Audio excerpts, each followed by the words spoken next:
Hey guys, it's the AFL Grand Final weekend here in Melbourne, Australia. The government's given us a day off and it's time for our weekly wrap.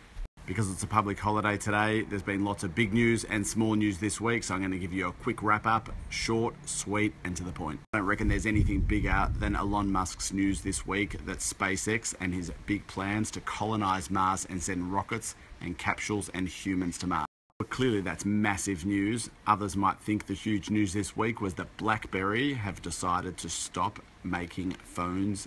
Goodbye the Crackberry. Moving on to the payments innovation landscape now. How many of you guys use contactless payments when you go and pay at a retail store? Well, I read this week that 70 to 80% of all MasterCard and Visa transactions in Australia are contactless, and we lead the world from a Visa and MasterCard perspective. One Silicon Valley company that's taking note is Square, and this week they've released a contactless device, which I actually saw in a coffee shop in the city this week. Australia is the first market outside the US that Square has released this reader, which is pretty exciting from an innovation perspective in Australia.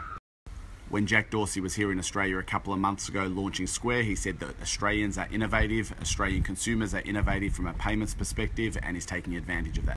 Talking about being innovative and Australians being innovative, in Victoria they've launched a free and fast Wi-Fi network for the whole of the CBD.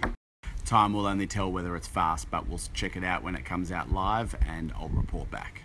A couple more little tidbits, mainly time sensitive information, so let's just dive into these 3 points. About half an hour ago, LaunchVic have announced the second round of funding is open and it closes sometime early November, so get those applications in. In the next couple of hours, StartMate 2017 applications will close and Deloitte Tech 50 applications will also close. Get them in.